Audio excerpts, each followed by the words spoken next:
آیت مبارکہ کی تلاوت کرنے کا شرف حاصل کیا ہے۔ رب کائنات فرماتا ہے ان اولیاءہ الا المتقین کہ کل قیامت کے دن جب نفسی نفسی کا عالم ہوگا اس وقت تمہارے کام کچھ نہیں آئے گا، اس وقت تمہارے کام کوئی نہیں آئے گا۔ اللہ اللہ دنیا کے ہم لوگوں کس سے محبت کرتے ہیں، اللہ اللہ نہ جانے کس سے دل لگاتے ہیں۔ اللہ اللہ کبھی تم نے غور کیا ہے کہ میدان محشر کسے کہتے ہیں، قیامت کا منظر کسے کہتے ہیں، قیامت کس کو کہتے ہیں؟ آؤ میں تم کو بتاتا ہوں قیامت کس کو کہتے ہیں۔ جب نفسی نفسی کا عالم ہوگا، کوئی کسی کا پرسان حال نہیں ہوگا، سورج سوانیزے پر ہوگا، زمین تابے کی ہوگی، اس وقت جب کسی کا کوئی پرسان حال نہیں ہوگا، اللہ اللہ بیٹا باپ کی بارگاہ میں جائے گا اور کہے گا اے میرے والد آپ مجھے ایک نیکی دے دیجئے۔ باپ بیٹے کو نیکی دینے سے انکار کرے گا، بیٹی ماں کی بارگاہ میں جائے گی، ایک نیکی کا پرسان حال ہوگی، ایک نیکی کی طلبگار ہوگی۔ بیٹی کو ماں اپنی بیٹی کو نیکی دینے سے انکار کر دے گی، شاگرد استاد کے پاس جائے گا، استاد اپنے شاگرد کو نیکی دینے سے انکار کر دے گا۔ اللہ اللہ او پیر ہے، پیر کی بارگاہ میں مرید جائے گا، مرید کو انکار کر دیا جائے گا، آج تجھے میں نیکی نہیں دے سکتا۔ اللہ اللہ تو کل قیامت کے دن جب نفسی نفسی کا عالم ہوگا، کوئی کسی کا پرسان حال نہیں ہوگا، آسمان کا سورج سوانیزے پہ ہوگا، زمین تابے کی ہوگی، لوگ کسی کا پرسان حال نہیں ہوں گے، تو آخرکار ہمارے کام کون آئے گا؟ تو قرآن کہتا ہے جب کوئی تمہارے کام نہیں آئے گا، کوئی تمہارا پرسان حال نہیں ہوگا، لوگ تمہیں نیکی دینے سے انکار کر دیں گے، اس وقت تمہارے کام کوئی آئے گا۔ قرآن کہتا ہے ہم قرآن سے پوچھتے ہیں اے قرآن تو بتا آخرکار جب ہمارا باپ ہمارے کام نہیں آئے گا، ہماری ماں ہمارے کام نہیں آئے گی، ہماری بہن ہمارے کام نہیں آئے گی، ہمارا باپ ہمارے کام نہیں آئے گا، ہمارا استاد ہمارے کام نہیں آئے گا، ہمارا پیر ہمارے کام نہیں آئے گا، اے قرآن تو بتا آخرکار کون ہمارے کام آئے گا؟ تو قرآن کہتا ہے ان اولیاءہ الا المتقین کہ متقین تمہارے کام آئیں گے۔ ہم قرآن سے پوچھتے ہیں اے قرآن تو بتا متقین کون ہے؟ تو قرآن کہتا ہے ان اولیاءہ الا المتقین جو اللہ کے ولی ہیں وہ تمہارے کام آئیں گے، وہ متقی ہے۔ اب یہاں پر رک کر ایک جملہ سن لو، جب عام متقین تمہارے کام آئیں گے، جب عام ولی تمہارے کام آئیں گے تو بغداد کا عبدالقادر میرا غوث اعظم تمہارے کام کیوں نہیں آئے گا؟ جو خود ارشاد فرماتا ہے کہ کل قیامت کے دن میں اللہ رب العزت کے سامنے سے جب تک نہیں ہٹوں گا، جب تک اپنے مریدوں کی مغفرت نہیں کرا لوں گا۔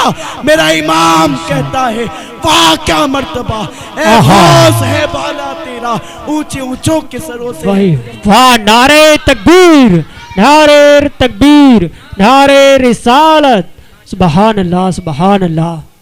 اللہ اللہ اب مجھے بتاؤ جب عام متقین کام آئیں گے تو میرا بغداد کا عبدالقادر تمہارے کام کیوں نہیں آئے گا؟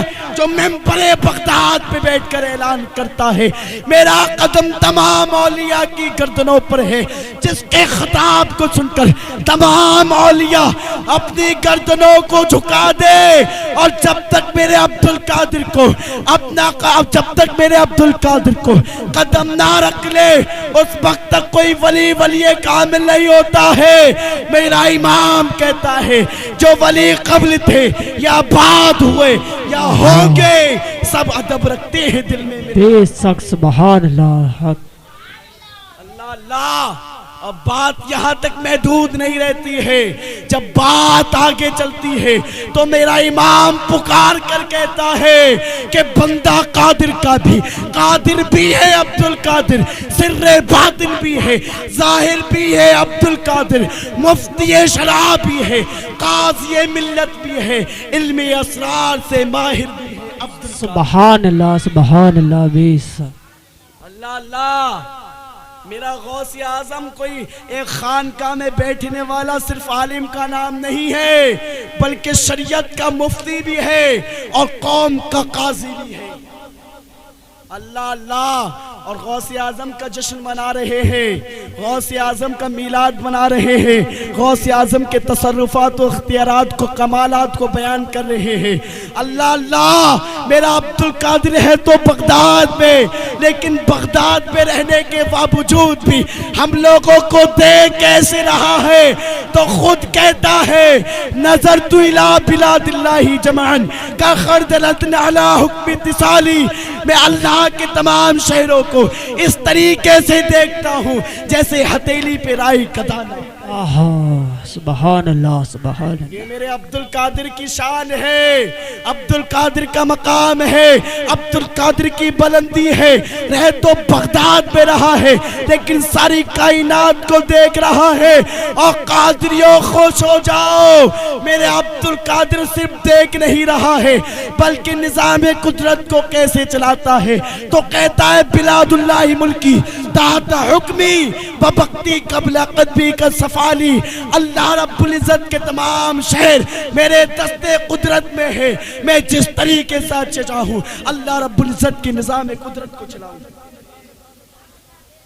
اللہ اللہ، اور چلائیں بھی کیوں نہ، میرا عبد القادر مقام غوثیت کبریٰ کی فائز ہے، مقام غوثیت کبریٰ پہ فائز ہے۔ اللہ اللہ، یہ مقام غوثیت کبریٰ ہر کسی کو نہیں مل جاتی۔ جن کے گھروں میں آیہ تطہیر نازل ہوتی ہے ان کے گھروں کے شہزادے مقام غوثیت کبریٰ پہ فائز ہوتے ہیں۔ اللہ اللہ، اور عبد القادر جیسا بچہ ہر کسی کے یہاں پر پیدا نہیں ہوتا۔ میرا امام کہتا ہے تو حسنی حسینی کیوں نہ محی الدین ہو، اے خضر مجمع بحرین ہے چشمہ تیرا۔ اللہ اللہ، میرا عبد القادر حسن بھی ہے اور حسینی بھی ہے، اپنے والد کی طرف سے حسنی سید ہے اور اپنی والدہ کی طرف سے حسینی سید ہے۔ تبھی تو کہتا ہے میرا امام تو حسنی حسینی کیوں نہ محی الدین ہو، اے خضر مجمع بحرین ہے چشمہ تیرا۔ اللہ اللہ، اور کہتے ہیں کہ ابن زہرا کو مبارک ہو عروس قدرت، قادری پائے تصدق میرے دولہا تیرا، قادری پائیں تصدق، قادری پائیں تصدق میرے دولہا تیرا۔ اللہ اللہ، غوث پاک کی شان کیا ہے، غوث پاک کی شان کیا ہے، تو میرے امام کہتا ہے کہ شکر کے جوش میں جو ہے وہ تجھے کیا جانے، خضر کے ہوش سے پوچھے کوئی رتبہ تیرا۔ اللہ اللہ، اب بات خضر کی آئی ہے، اللہ اللہ یہاں پر علماء موجود ہیں۔ اللہ اللہ، اب پہلے تو ہمیں یہ بات معلوم ہونا چاہیے یہ شکر کس کو کہتے ہیں۔ میرا امام نے یہ شکر کا جو تذکرہ کیا ہے، اب پہلے تو ہمیں یہ معلوم ہونا چاہیے کہ شکر کس کے کہتے ہیں۔ اللہ اللہ، یہاں پر علماء موجود ہیں۔ یہ شکر جس کو کہا جاتا ہے یہ ولایت کے ایک منزل کا نام ہے، ولایت کے ایک منزل کا نام ہے، ولایت کے ایک درجے کا نام ہے، اور مقام شکر اس کو کہتے ہیں جب مقام شکریت پہ کوئی فائز ہو جاتا ہے تو وہ جہاں کہیں بھی نظر گھماتا ہے اللہ رب العزت کی قدرت نظر آتی ہے۔ میرا امام اسی کی طرف اشارہ کرتا ہے کہ شکر کے جوش میں جو ہے وہ تجھے کیا جانے، خضر کے ہوش سے پوچھے کوئی رتبہ تیرا۔ آؤ آؤ، ہم حضرت خضر علیہ السلام سے پوچھتے ہیں، اے خضر تم بتاؤ کہ غوث پاک کی شان کیا ہے، غوث پاک کے کمالات کیا ہے؟ مچل کے بولو سبحان اللہ، اور بلند آواز سے بولو یا رسول اللہ۔ آؤ ہم غوث پاک کی شان جو ہے وہ کسی ایسے ویسے سے نہیں، وقت کے ولی نبی سے پوچھتے ہیں، اے خضر آپ بتائیے، اے خضر علیہ السلام آپ بتائیے کہ آپ غوث پاک کی شان کیا ہے۔ اللہ اللہ، تو ایک ولی کی ملاقات جو ہے وہ سرکار حضرت خضر سے ہوتی ہے، حضرت خضر سے معلوم کرتے ہیں، اے خضر علیہ السلام آپ بتائیے کہ آپ عبد القادر غوث اعظم کے بارے میں کیا کہتے ہیں، ان کی شان کیا ہے، ان کا مقام کیا ہے؟